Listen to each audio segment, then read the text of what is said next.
या सविस्तर बातम्यांनंतर पाहूयात काही झटपट बातम्या। मावळमधील कासारसई धरणाच्या पाणलोट क्षेत्रात पाऊस पडत असल्याने धरणाच्या सांडव्यावरून 720 क्युसेक्स पाण्याचा विसर्ग करण्यात आलाय। पाऊस चालू राहिल्यास परिस्थितीनुसार विसर्ग कमी जास्त केला जाणार आहे, त्यामुळे नदीपात्रात कोणीही उतरू नये अशा सूचना देण्यात आल्या आहेत। छत्रपती संभाजीनगरमधील गल्हाटी नदीला महापूर आलाय। पाचोड परिसरात रात्रभर झालेल्या पावसामुळे नदीला पूर आलाय, यामुळे पाचोड आणि पाचोड खुर्द इथल्या गल्हाटी नदीवरचा पूल हा तुटलाय। यंदा देशभरात मुसळधार पाऊस झाल्यामुळे धरणाच्या पाणीसाठ्यातही मोठी वाढ झाली आहे। पावसामुळे धरणामधील पाणीसाठा गेल्या वर्षीच्या तुलनेत 14% अधिक असल्याचं केंद्रीय जल आयोगाच्या अहवालामध्ये म्हटलं गेलंय। गेल्या 2 आठवड्यांपासून विश्रांती घेतलेला पाऊस पुन्हा एकदा सक्रिय झालाय। मुंबई पुण्यासह महाराष्ट्रातील अनेक जिल्ह्यात मुसळधार पावसाने हजेरी लावली, यामुळे उकाड्यापासून त्रस्त झालेल्या नागरिकांना मोठा दिलासा मिळालाय। त्यातच आता हवामान विभागाने राज्यात पुढील 3 ते 4 दिवस मुसळधार पाऊस कोसळणार असल्याचा अंदाज वर्तवलाय।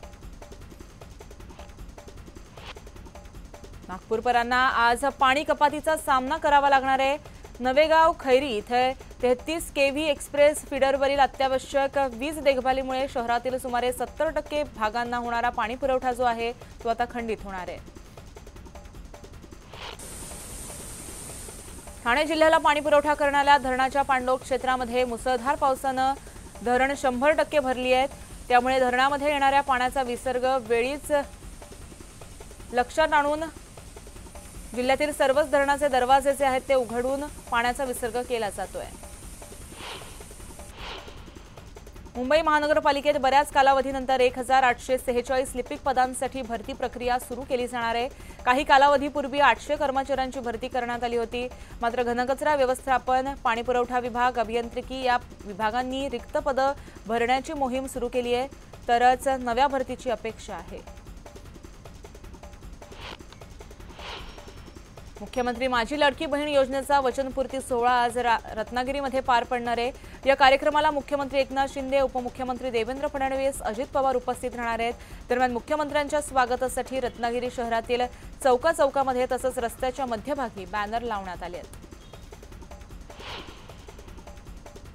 महानगरपालिकेत कॉन्ट्रॅक्टर आणि सत्ताधारी टोळी ही पालिकेची लूट करत आहे, मात्र त्यावर आयुक्तांचा अंकुश असल्याने त्यांच्यावर जाणीवपूर्वक आरोप केले जात आहेत, असा आरोप खासदार विशाल पाटील यांनी केला आहे।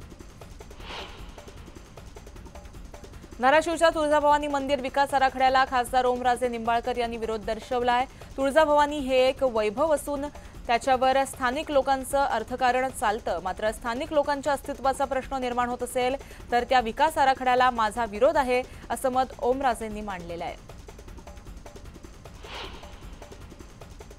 जम्मू काश्मीरमध्ये 10 वर्षांनंतर होणाऱ्या विधानसभा निवडणुकीच्या पहिल्या टप्प्यासाठी अधिसूचना जारी करण्यात आली आहे। यावेळेस भाजपने जी किशन रेड्डी यांच्यासह दिग्गज नेते राम माधव यांना निवडणूक प्रभारी बनवलंय। त्यांच्या अनुभवांच्या जोरावर त्यांना पुन्हा जम्मू काश्मीरची जबाबदारी देण्यात आली आहे। शेतकऱ्यांचं सिबिल न पाहता पीक कर्ज देण्याच्या मागणीसाठी धाराशिवमध्ये जिल्हाधिकारी कार्यालयासमोर शेतकऱ्यांनी आमरण उपोषण सुरू केलंय। उद्धव ठाकरे गटाचे आमदार कैलास पाटील यांनी उपोषणस्थळी भेट देत गेलेल्या घोषणांची अंमलबजावणी करा अशी मागणी शेतकऱ्यांनी सरकारकडे केली आहे। सांगलीच्या वाळवा तालुक्यामध्ये पीक विमा कंपन्यांच्या अधिकाऱ्यांनी पीक नुकसान पंचनामा करताना शेतकऱ्यांकडून पैशांची मागणी केली। ही घटना समजताच प्रहार घटनेनं पीक विमा अधिकाऱ्याला चांगलाच चोप दिलाय। यावेळेस कृषी अधिकाऱ्यांनी योग्य ती कारवाई करू असं आश्वासन दिलंय। जळगावच्या भुसावळ तालुक्यामध्ये अन्न सुरक्षा योजनेअंतर्गत पात्र लाभार्थी योजनेपासून वंचित असल्याचं समोर आलंय। विधवा, परित्यक्त्या आणि घटस्फोटित, अंध, अपंग, निराधार लाभार्थ्यांना या योजनेत समाविष्ट करून तात्काळ या योजनेचा लाभ मिळावा यासह विविध मागण्यांसाठी निळे निशाण संघटनेच्या वतीनं तहसील कार्यालयासमोर आंदोलन करण्यात आलंय। अपंग व्यक्तींशी संबंधित कल्याणकारी धोरण आखणारं राज्य सल्लागार मंडळ सप्टेंबर महिन्याअखेरपर्यंत कार्यान्वित करा असे आदेश उच्च न्यायालयानं राज्य सरकारला दिलेत।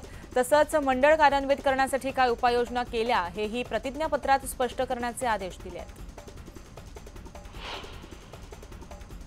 गोंदियात वन्य प्राण्यांच्या शिकारीचा बेत फसलाय। शेतात तारांचे फासे लावून वन्य प्राण्यांचा शिकार करण्याचा बेत असलेल्या एका आरोपीला ताब्यात घेण्यात आलंय। त्याच्याकडून शिकारीसाठी वापरण्यात येणारे तारांचे फासे आणि इतर साहित्य जप्त करण्यात आलंय।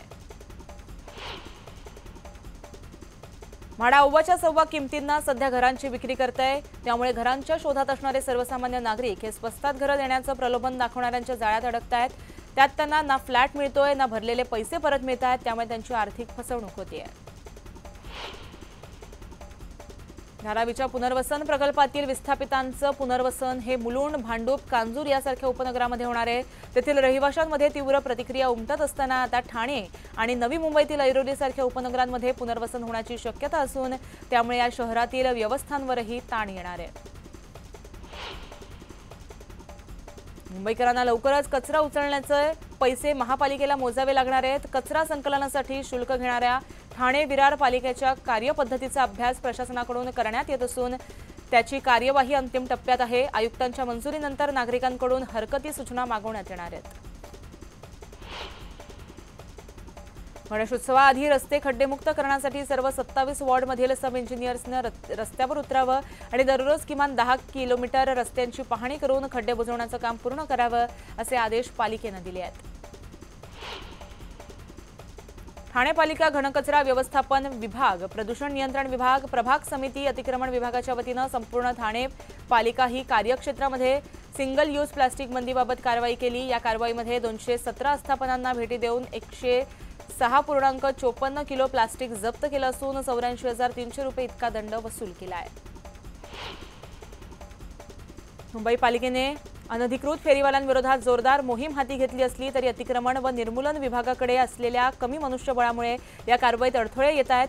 मात्र आता या कारवाईची धार तीव्र करण्यासाठी पालिकेकडून अतिक्रमण व निर्मूलन विभागाकडून 118 निरीक्षकांची गस्ती केली गेली आहे। पुणे मुंबई द्रुतगती मार्गावर वाहनांवर वॉच ठेवण्यासाठी ड्रोनसह कृत्रिम बुद्धिमत्तेवर चालणारे सीसीटीव्ही कॅमेरे, सेन्सर यंत्रणा सज्ज झाली आहे। या यंत्रणेस ITMS असं नाव दिलं गेलंय। याद्वारे वेगानं वाहन चालवणं, लेन कटिंग करणं यासह 17 प्रकारच्या वाहतूक नियमांचं उल्लंघन केल्याप्रकरणी कारवाई केली जाणार आहे। नाहूरमध्ये पक्षी संग्रहालय उभारण्याचा मार्ग मोकळा झालाय, त्यामुळे आगामी काळात या परिसरात विदेशी पक्ष्यांचा किलबिलाट कानावर पडेल। नाहूरमधील मौजे नाहूर हा भूखंड उद्यानासाठी आरक्षित होता। या जागेवर पक्षी संग्रहालय बांधण्याची मागणी होत होती।